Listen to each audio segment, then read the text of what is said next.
Hi art nerds, happy holidays. Today we're on day 4 of our Paperchild advent calendar. So every day from today, or from the 12th until Christmas Day, I'm going to have a new Paperchild design for you to print out, color, and assemble. I'll also have 2 tutorials for you guys that demonstrate how to color your Paperchild and then how to cut out and assemble and pose your Paperchild. So today we are creating a little light holder Paperchild using some pretty common household objects. I'm going to be using single-sided tape, double-sided tape, a clothespin, some tongue depressors or popsicle sticks, a little bit of light glue, a pair of scissors, an X-Acto knife, and a little binder clip. So if you didn't watch part 1 of this tutorial, here's a little short highlight clip of how I painted this really cute Paperchild. And this would be Kara, the 7-inch tall main character from my comic, 7-inch Kara. You can read it for free as a webcomic at 7inchkara.com, or if you're like me and you like print comics, you can get volume 1 in the Natto shop, or you can pre-order volume 2. So here are my recommended materials, and you'll find a list down in the description below, as well as links to where you can download the line art for this, as well as the colored printable for this in case you don't feel like coloring your own. So this is on fairly heavy watercolor paper, 180-pound watercolor paper, and you're going to want to work on a heavier paper because it's going to give your Paperchild a lot of rigidity. So I'm using a paper trimmer here to trim off large segments of my paper. I'm going to use those later on, but I don't need all of them right at this moment. You don't have to use a paper trimmer, but I can't cut a straight line to save my life, and in these Paperchild tutorials, I often need straight cuts of paper. So a paper trimmer is really easy to use and makes doing this a whole lot simpler and a whole lot faster. So I'm going to set aside those big chunks of paper for later. I'm going to use them in another Paperchild tutorial, which, speaking of, remember, every day there's going to be a new one here on the channel. So make sure if you enjoy this to check back for more. And now I'm going to use a pair of scissors to cut off the larger chunks that I'm not going to use. I'm going to save those as well because quite often they come in handy for providing a little extra support for your Paperchild. Now, if you find that your printable is a little bit too floppy, you can glue or tape it to a cereal box and then cut it out from there. So now I'm going to use a small X-Acto blade to cut out the islands of white paper, and this is a great chance to ask an adult or someone who's a little bit more confident with using a small blade like this one to help you out and cut it out for you. You don't have to cut it out. You can also do what's known as halo cutting, where you leave a halo of white paper around your character. It's hardly noticeable. Some of my earlier Paperchild designs have that halo cut, and it does add some extra stability to the finished piece.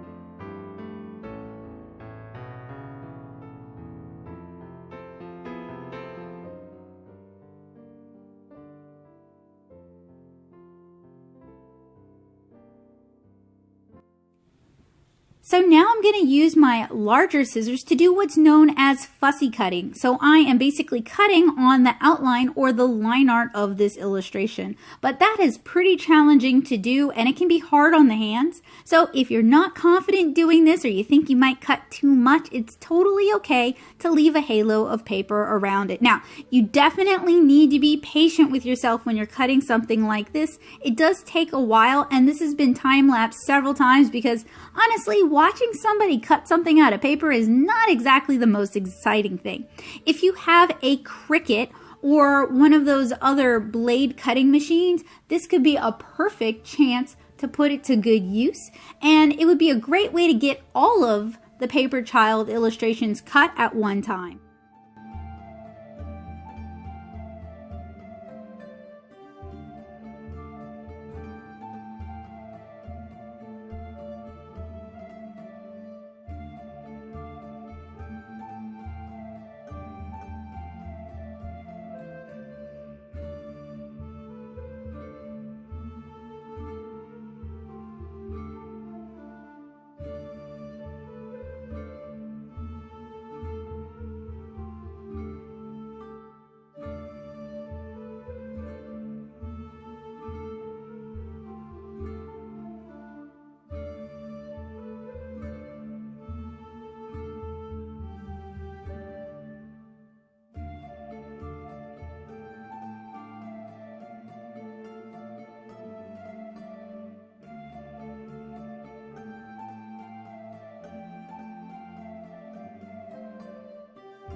So now that our paper child is cut out, it's time for the fun part, the paper engineering. So this is when you're going to need your tongue depressor, your double stick tape, your paper clip or binder clip, and a little bit of glue. We're actually using glue in this one because we're going to glue our clothespin to our tongue depressor. So the tongue depressor is going to give our paper child a little bit of extra stability. It's going to create a spine for her.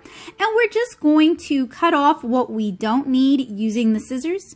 And we're going to glue our clothespin open, like pinchy side down, so that it can clamp to the branch on the tree.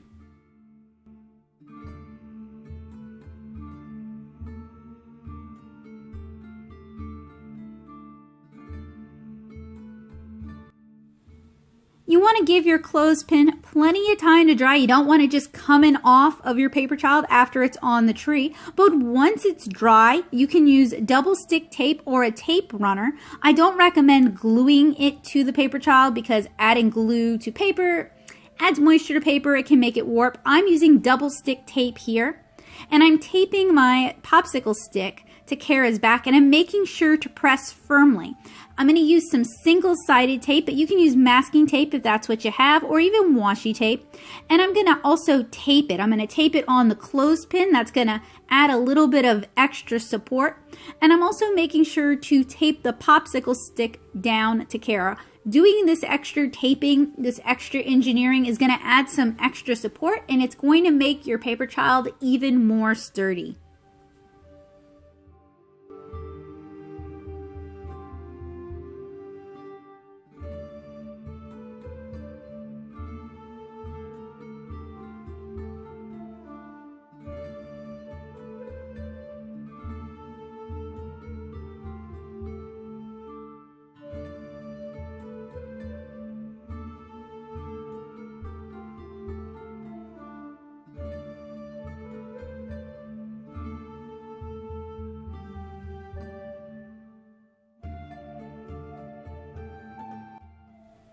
So this step is, let's call it semi-optional. I'm going to use a very small binder clip. This one actually ended up being too small. I had to go with a size larger. And I'm just doing a little bit of paper engineering here. I am figuring out which way I want the binder clip to go so that Kara can hold on to the light.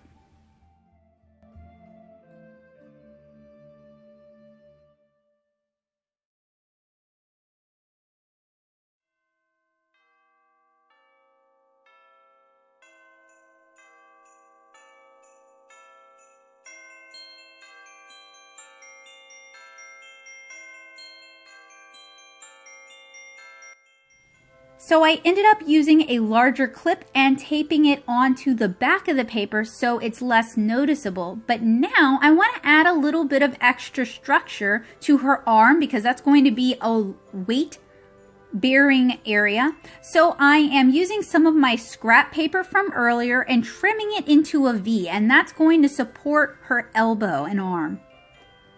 I removed my clip, and I'm going to use some double stick tape to hold that paper support in place.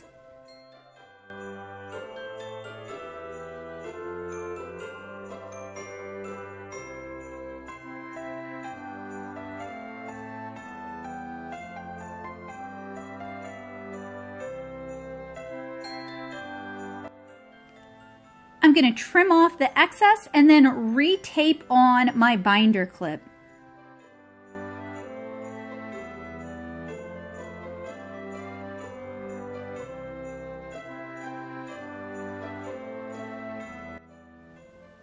And I'm using a little bit of foam tape. So I basically created a sandwich, double stick tape, adhesive foam tape, and then more double stick tape.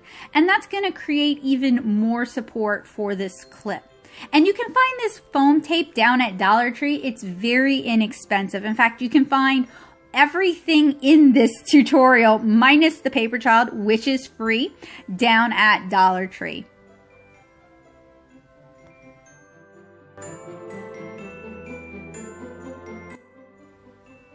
So here is our completed light bearer candle, well, Kara, who is going to carry a small incandescent light. LED lights would work even better for this because incandescent lights do get hot. So if you leave your tree on all day long, which I don't do, you might want to be kind of careful about where you attach the light to her hand. You might want to attach it further down. You don't ever want to use the clamp part on the glass part of the bulb. So here comes the other most important part, figuring out where I'm going to put her on the tree. So keep in mind that the paper clip is basically parallel to her body. So you want to find a branch that basically is going sideways from the viewer rather than coming at you when you're placing it. And you also want to find a branch that's close to a light, but not too close. So this is not a pre-lit tree. This is a tree that I strung with lights. So I'm able to kind of move the lights around to better accommodate the Paperchild placement. Of course, you got to turn on the tree and admire your handiwork. And you guys might notice yesterday's Paperchild activity, which hangs over the branch just in the shot there.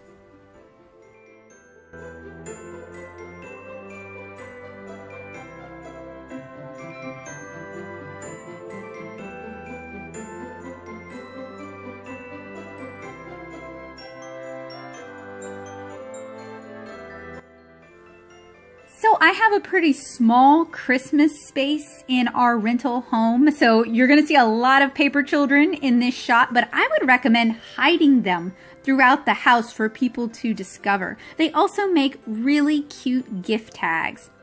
So let's see how many paper children you guys can count in the upcoming segment. Keep in mind, we've been working on this project for about 4 days now, and I still have many more fun designs to come.